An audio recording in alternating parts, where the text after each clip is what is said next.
तीसरा टेस्ट दूसरा दिन ब्रिस्बेन के गाबा मैदान में इंडिया और ऑस्ट्रेलिया। पहला दिन जिसमें सिर्फ 13 ओवर्स हुई दोनों टीम के बीच, जिसमें ऑस्ट्रेलिया की ने कोई भी विकेट नहीं खोया था। लेकिन दूसरे दिन एक बार फिर से ऑस्ट्रेलिया ने डोमिनेट किया इंडिया को। बॉलिंग में सिर्फ और सिर्फ बुमराह, जिन्होंने 4 विकेट्स लिए, 5 विकेट्स लिए इनफैक्ट, और बाकी कोई भी बॉलर ऐसा नहीं दिखा जहाँ पे ऐसा लगे कि हाँ, ये ऑस्ट्रेलियन बैट्समैन को तंग कर सकता था। बीट काफ़ी हुए। कोई भी बल्लेबाज हो, चाहे स्टीव स्मिथ हो, ट्रेविस हेड हो, ख्वाजा हो, लबुशेन हो, कोई भी बैट्समैन हो, बीट्स ज़रूर हुए। लेकिन ऐसा लगा नहीं कि जल्दी आउट हो गए। हाँ, 3 विकेट गिर गई जल्दी, लेकिन उसके बाद जो बैटिंग की ट्रेविस हेड और स्टीव स्मिथ ने, वो एक तरह से एक्स्ट्रा ऑर्डिनरी, खास करके ट्रेविस हेड के लिए आपके पास कोई प्लान ही नहीं है। वो वर्ल्ड टेस्ट चैम्पियनशिप 2023 के फाइनल से इंडिया को डोमिनेट करता आ रहा है, मतलब एक तरफा डोमिनेट रहा है। उसके बाद से अब वो फाइनल देख लीजिए वर्ल्ड कप का, जहाँ पे उन्होंने वो पारी खेली थी इंडिया के अगेंस्ट अहमदाबाद में। उसके बाद यहाँ पे इस टेस्ट सीरीज़ में भी एक तरफा डोमिनेंस रहा है ट्रेविस हेड का। मतलब आप कुछ प्लान क्यों नहीं कर सकते कि कहाँ पे उसकी वीकनेस है, वहाँ पे ज़्यादा बॉल करो। अगर आपने देखा भी होगा कि वो शॉर्ट बॉल इतना अच्छा नहीं खेलता है, तो आपको कुछ स्ट्रेटजी बनानी चाहिए शॉर्ट बॉल के लिए। खास करके बुमराह को लेकर आप शॉर्ट पिच बॉल कर सकते हैं ज़्यादा उनको, अगर वो बॉल परेशान कर रही है तो।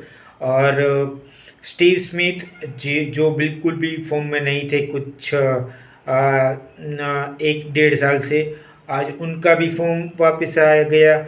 उन्होंने भी सेंचुरी की, 33rd टेस्ट सेंचुरी आज उनका हुआ। और वो ऑस्ट्रेलिया के लिए टॉप मोस्ट टेस्ट सेंचुरीज में अब केवल रिकी पॉन्टिंग से ही पीछे हैं। तो ये था कि दूसरे दिन ऑस्ट्रेलिया ने डोमिनेट किया, 400 बोर्ड पर लगा दिए हैं। जो अभी तक 2018 सीरीज़ ले लीजिए, आप 2021 की टेस्ट सीरीज़ ले लीजिए, पिछली दोनों ही टेस्ट सीरीज जो ऑस्ट्रेलिया में खेली गई, वहाँ पे एक भी बार 400 रन्स का आंकड़ा ऑस्ट्रेलिया ने पार नहीं किया था। और इस बार पहली बार ऐसा बना है जब 6-7 साल बाद, 2 सीरीज़ के बाद ऑस्ट्रेलिया 400 के रन आंकड़े को छू पाई है। तो क्रेडिट जाता है ट्रेविस हेड को, स्टीव स्मिथ को, लबुशेन को जी ऐसी बल्लेबाजी की। और एक तरह से मेरे ख्याल से लैकिंग थी हमारे बॉलिंग इंटेंशन में।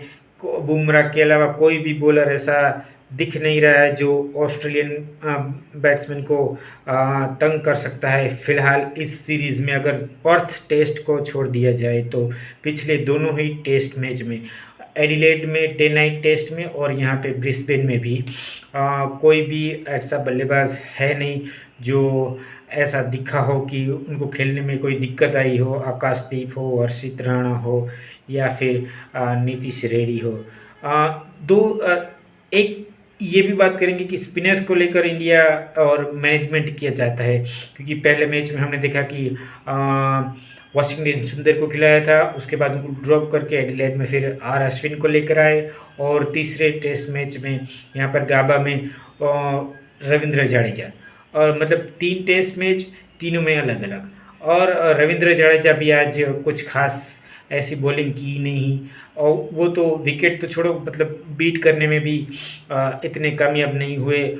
ऑलमोस्ट 4 की ज़्यादा से औसत से रन भी उन्होंने दिए।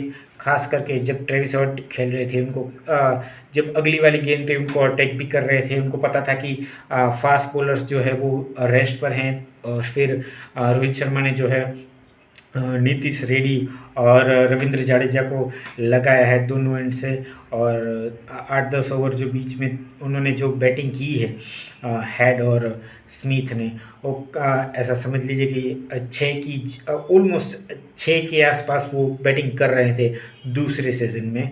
दूसरे सीज़न उसके बाद टी के बाद भी कुछ 5-7 ओवर उन्होंने ऐसी बल्लेबाजी की। फिर स्टीव स्मिथ 100 रन्स बनाकर आउट हो गए। जसप्रीत बुमराह की बॉलिंग में विराट कोहली ने उनका स्लिप में कैच पकड़ लिया।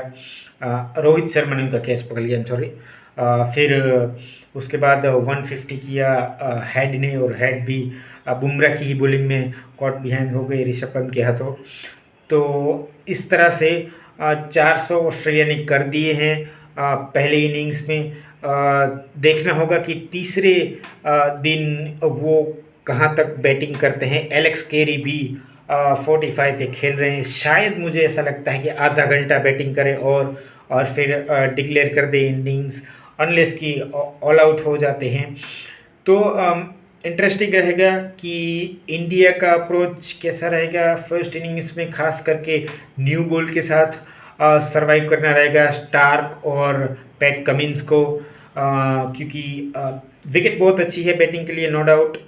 लेकिन पहली 15 ओवर्स तीनों फास्ट बॉलर्स फॉर्म में हैं, कमिंस, हेजलवुड और स्टार्क। तो पहली 15 ओवर्स काफ़ी क्रूशल और इम्पोर्टेंट रहने वाले हैं। देखना होगा कि जायसवाल किस तरह से बैटिंग करते हैं। केएल राहुल टाइम लेते हैं ऑलमोस्ट, लेकिन जायसवाल पॉजिटिव इंटेंस से खेलते आ रहे हैं जितने भी टेस्ट मैचेस उन्होंने खेले हैं। तो काफ़ी इंटरेस्टिंग रहेगा। अगर यहाँ पे इंडिया कल पूरा दिन खेल जाती है तो मेरे ख्याल से इस टेस्ट मैच में उनको बने रहना है तो पूरे दिन तो खेलना ही पड़ेगा। लेकिन अगर नहीं खेल पाती है तो इंडिया के लिए मैं कहूँगा कि वो बैक फुट पर होंगे। तो कल का दिन बहुत इम्पोर्टेंट होने वाला है। इस टेस्ट मैच बारिश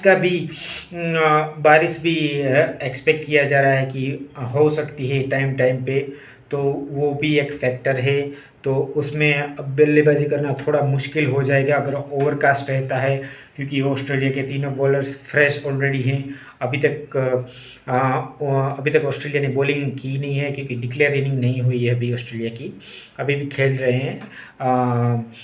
तो ये देखना होगा कि कल किस तरह से जाता है, कितने ओवर्स पॉसिबल रहते हैं।